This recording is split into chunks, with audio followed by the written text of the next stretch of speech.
Before we dive into this epic story, don't forget to like, share, and subscribe to our channel. Your support helps us continue to bring you captivating stories and content that ignite your imagination and keep you on the edge of your seat. Thank you for being part of our storytelling community. Years passed, and the land of Britain was without a king. The nobles and knights vied for power, their ambitions tearing the kingdom apart. Desperate for guidance, they turned to Merlin, who revealed the prophecy of a great king who would come to rule. Merlin led them to a magnificent sword embedded in a large stone, placed in the courtyard of the great cathedral. Upon the sword was an inscription, "Whoso pulleth out this sword from this stone and anvil is rightwise king born of all Britain." Many knights and nobles tried to pull the sword from the stone, but all failed. As time went on, the people grew disheartened, and the land remained in turmoil. Amidst the chaos, a young squire named Arthur, who had been raised by Sir Ector as his own son, accompanied his foster brother Kay to the tournament in London. Kay, having forgotten his sword, sent Arthur back to retrieve it. On his way, Arthur stumbled upon the sword in the stone. Without hesitation, he grasped the hilt and effortlessly pulled the sword free. When Arthur returned with the sword, Sir Ector and Sir Kay were astonished. Word quickly spread, and the people gathered to witness the miracle. Merlin revealed Arthur's true lineage as the son of King Uther Pendragon and the rightful heir to the throne. The nobles and knights knelt before Arthur, acknowledging him as their king. The coronation of King Arthur was a grand and joyous occasion. The people of Britain celebrated with feasts, music, and dancing. Arthur, dressed in royal robes and adorned with a golden crown, ascended the throne and vowed to protect his kingdom and serve his people with honor and justice. Merlin became Arthur's trusted advisor, guiding him through the complexities of leadership and the challenges that lay ahead. Together, they began to restore order to the land, uniting the warring factions and establishing a court known for its chivalry and valor. Arthur's first act as king was to establish the Round Table, a symbol of equality and unity among his knights. The Round Table, crafted by the finest artisans in the land, had no head, signifying that all who sat there were equals. The knights who joined Arthur's court swore an oath of loyalty, promising to uphold the ideals of chivalry, protect the innocent, and seek justice for all. Among the noble knights who pledged their allegiance to Arthur were Sir Lancelot, Sir Gawain, Sir Percival, Sir Bors, and many others. Together, they formed the Fellowship of the Round Table, a brotherhood bound by honor and a shared quest for greatness. As Arthur's reign progressed, he faced many challenges and adversaries. One of the most significant moments in his journey came when he encountered the Lady of the Lake, a mystical figure who dwelled in the enchanted waters of Avalon. One day, as Arthur rode through the forest with Merlin, they came upon a serene lake shrouded in mist. From the depths of the water, a hand emerged, holding the hilt of a magnificent sword. The Lady of the Lake, a figure of ethereal beauty and grace, appeared before them. "Greetings, King Arthur," she said, her voice melodic and soothing. "I am the Lady of the Lake, keeper of the sacred sword Excalibur. This sword is destined for you, and with it, you shall achieve great deeds and bring justice to your kingdom." Arthur accepted Excalibur with reverence, feeling its weight and power in his hands. The sword's blade gleamed with an otherworldly light, and its hilt was adorned with precious gems.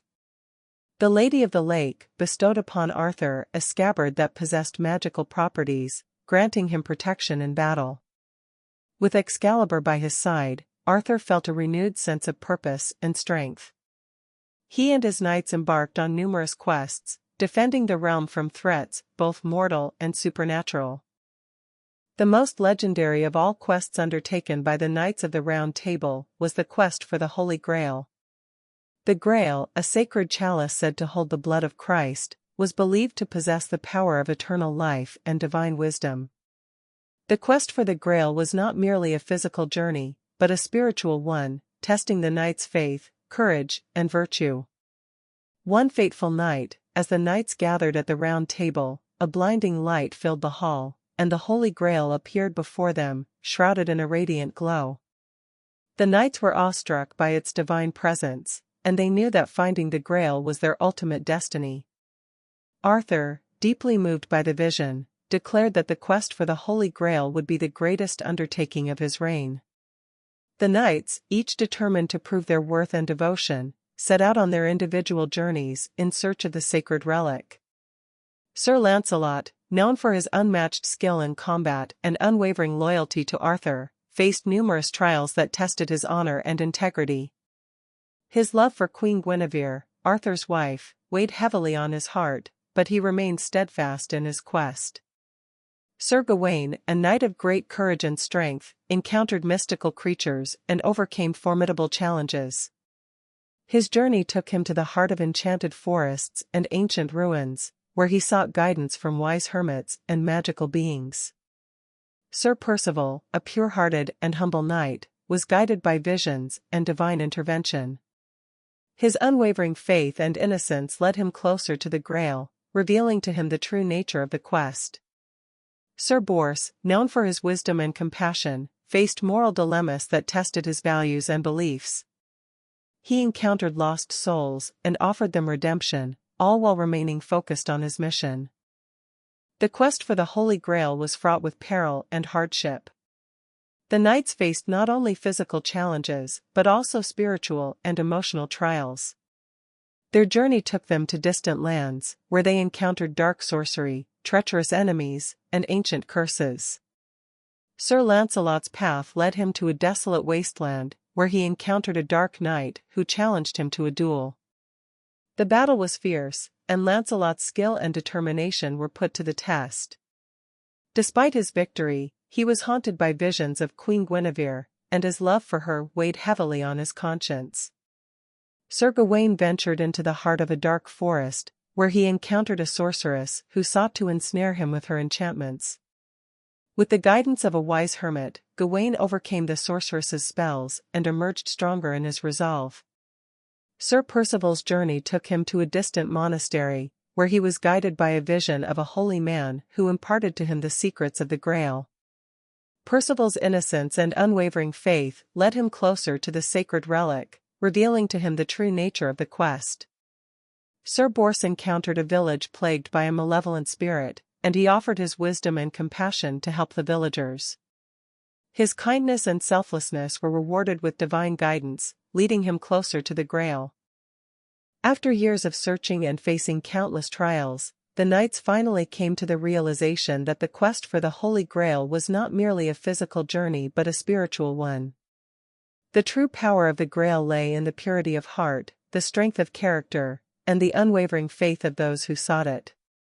Sir Percival, guided by his visions and divine intervention, reached the final destination of the quest.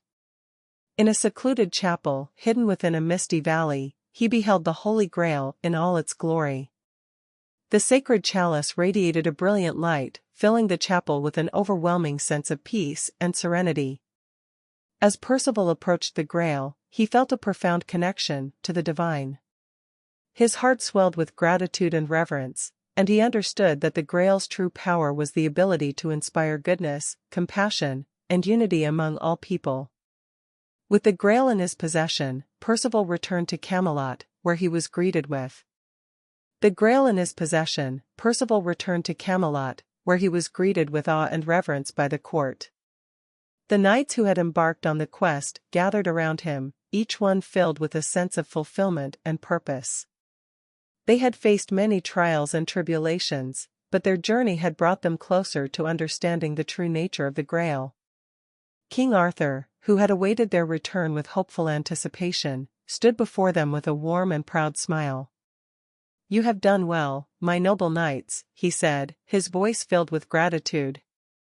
"The quest for the Holy Grail has brought us all closer to the divine, and its revelation shall guide us in our path towards righteousness and unity." The Grail was placed in a sacred chamber within Camelot, where it radiated a calming and serene energy. It became a symbol of hope and inspiration for the entire kingdom, reminding the people of the values of purity, compassion, and unity. Despite the sense of peace that the Grail brought to Camelot, the kingdom was not immune to the darker forces that still lingered in the land. Morgana, King Arthur's half-sister, harbored deep resentment and jealousy towards him. She was a powerful sorceress who had embraced dark magic, and she sought to undermine Arthur's reign and claim the throne for herself. Morgana's malevolent influence spread through the shadows, sowing seeds of discord and mistrust among the people of Camelot.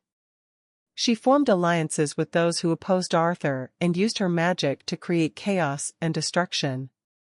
Her actions threatened to unravel the harmony and unity that Arthur and his knights had worked so hard to establish. One fateful night, Morgana cast a powerful spell that enveloped Camelot in darkness. The skies turned black, and a sense of dread permeated the air. The people of Camelot lived in fear, unsure of what was to come. Arthur, realizing the threat that Morgana posed, knew that he needed to confront her and put an end to her reign of terror.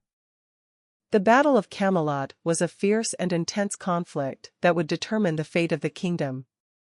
Arthur and his knights prepared for battle, each one ready to lay down their lives to protect their home. The tension in the air was palpable as the forces of good and evil prepared to clash. Arthur rode out at the head of his knights, Excalibur gleaming in his hand.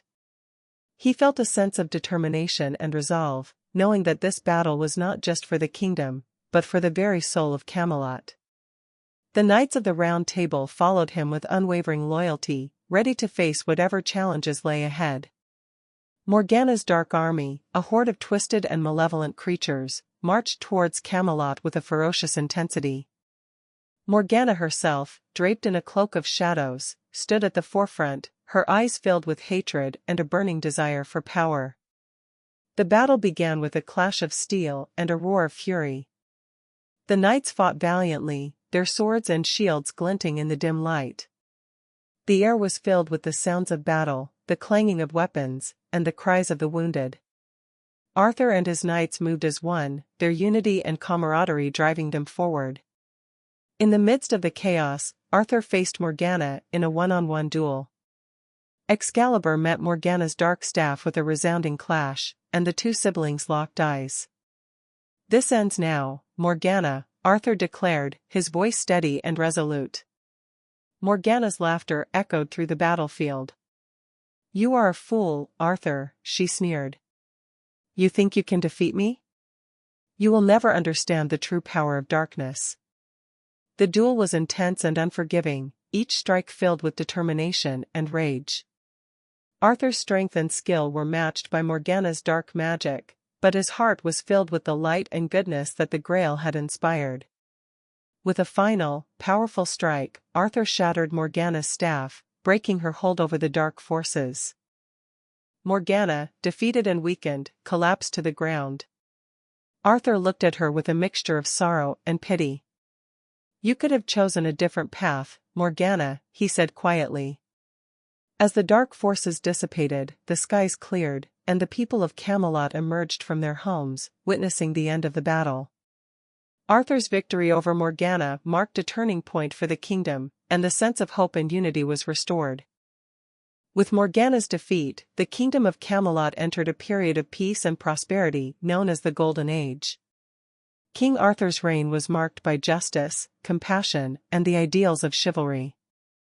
The Round Table continued to be a symbol of unity and equality, and the knights upheld their oaths to protect the innocent and seek justice. Camelot became a beacon of hope and inspiration, attracting scholars, artists, and thinkers from all corners of the world. The kingdom thrived, and the people lived in harmony, guided by the principles of the Holy Grail. Arthur's wisdom and leadership were celebrated, and he was revered as a just and noble king. Queen Guinevere, his beloved wife, stood by his side, her grace and kindness endearing her to the people. Together, they ruled with compassion and integrity, ensuring that Camelot remained a place of peace and prosperity. As the years passed, Merlin, the wise and enigmatic wizard who had guided Arthur from the beginning, knew that his time in Camelot was coming to an end. He had fulfilled his duty and witnessed the rise of a great king. It was time for him to return to Avalon, the mystical land from which he had come. One evening, as the sun set over Camelot, Merlin sought out Arthur.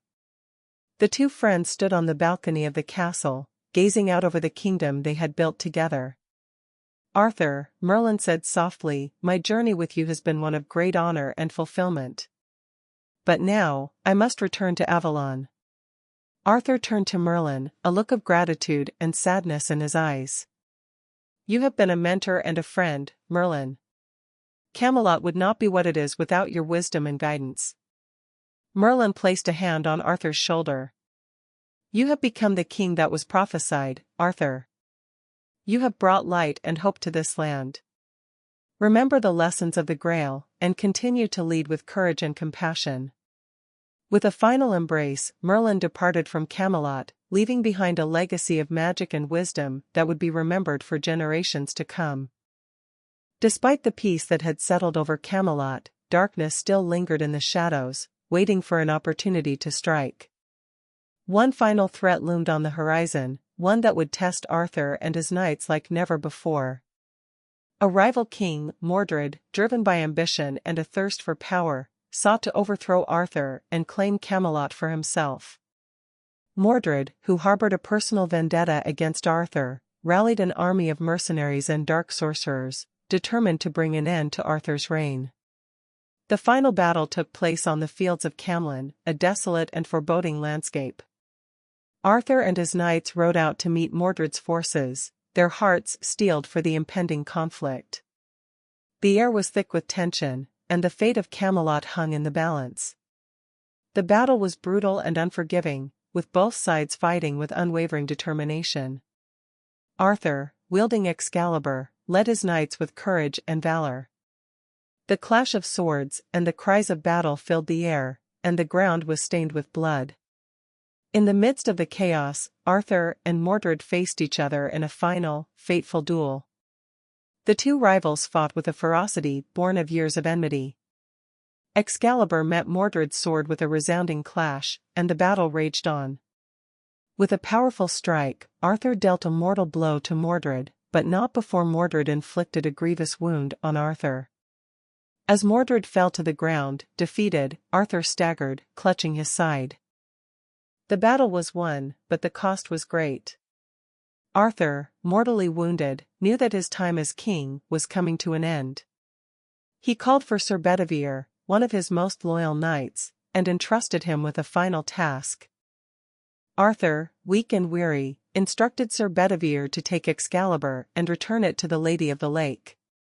"This sword has served its purpose," Arthur said softly. "It is time for it to return to the waters from whence it came." Sir Bedivere, overcome with emotion, hesitated. He could not bear to part with Excalibur, the symbol of Arthur's strength and leadership. Twice he attempted to deceive Arthur, hiding the sword instead of returning it to the lake. Arthur, sensing Bedivere's reluctance, admonished him gently. "You must fulfill my final request, Bedivere. The sword must be returned." With a heavy heart, Sir Bedivere finally carried Excalibur to the edge of the lake. As he cast the sword into the water, the Lady of the Lake emerged, catching the blade with grace. She raised it high, and then slowly descended into the depths, taking Excalibur with her. The death of King Arthur marked the end of an era, but his legacy continued to resonate through the ages. Camelot, though shaken by the loss of its beloved king, remained a symbol of hope, unity, and the ideals of chivalry that Arthur had championed. The stories of his reign, his knights, and the quest for the Holy Grail were passed down through generations, becoming part of the very fabric of Britain's cultural heritage. In the wake of Arthur's death, the Knights of the Round Table honored his memory by continuing to uphold the principles of justice, bravery, and compassion. They carried forward his vision of a kingdom where equality and honor prevailed. Though the Round Table was no longer complete, the bond among the surviving knights remained strong. Queen Guinevere, heartbroken by the loss of her husband, retired to a convent, dedicating her life to prayer and reflection. Her grace and wisdom continued to inspire those who knew her, and she became a revered figure in the annals of Camelot's history. Sir Bedivere, the loyal knight who had returned Excalibur to the Lady of the Lake, remained a guardian of Arthur's legacy. He traveled the land, sharing stories of the great king and the lessons learned from the quest for the Holy Grail. His tales inspired many to live with integrity and courage. Legend has it that Arthur's body was taken to the mystical Isle of Avalon, a place of healing and magic, where he would rest until the day he was needed again.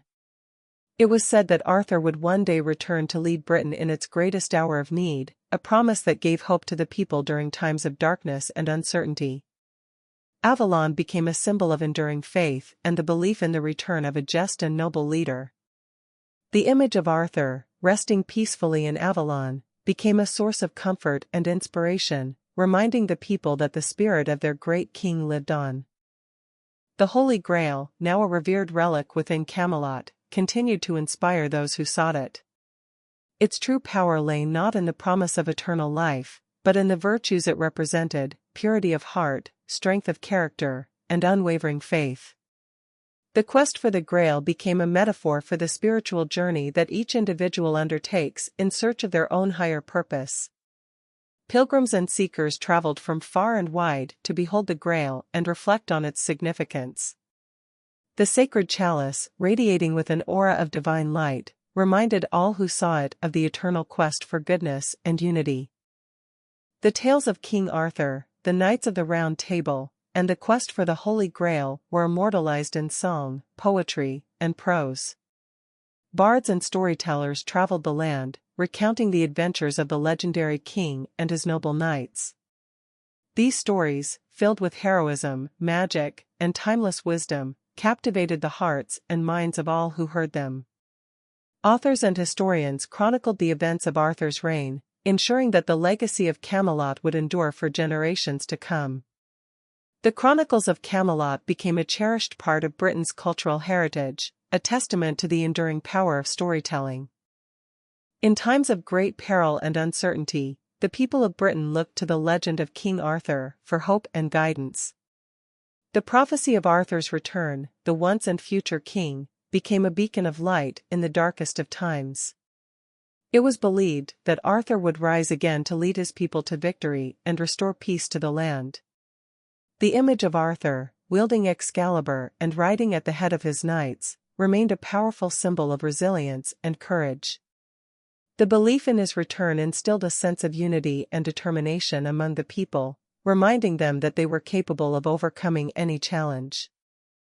The spirit of Camelot, with its ideals of chivalry, honor, and compassion, continued to influence the values and aspirations of society. The Round Table, with its emphasis on equality and unity, served as a model for leadership and governance.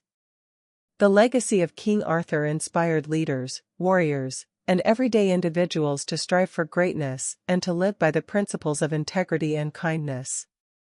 The legacy of Camelot transcended time and space, becoming a universal symbol of hope and the enduring human spirit. It reminded all who heard its tales that even in the face of adversity, the ideals of justice, bravery, and compassion could prevail. The legend of King Arthur remains a timeless tale, capturing the imagination and hearts of people around the world. It is a story of heroism, magic, and the quest for something greater than oneself. It is a testament to the power of unity, the strength of character, and the enduring pursuit of goodness. As long as there are stories to be told and dreams to be pursued, the legacy of King Arthur will live on. It will continue to inspire and guide future generations, reminding them that the spirit of Camelot, with its noble ideals and timeless wisdom, is ever present and everlasting. If you were moved by the epic and timeless tale of the legend of King Arthur and want more engaging stories and content, don't forget to like, share, and subscribe to our channel. Your support helps us continue to bring you stories that ignite your imagination and keep you on the edge of your seat. Thank you for being part of our storytelling community.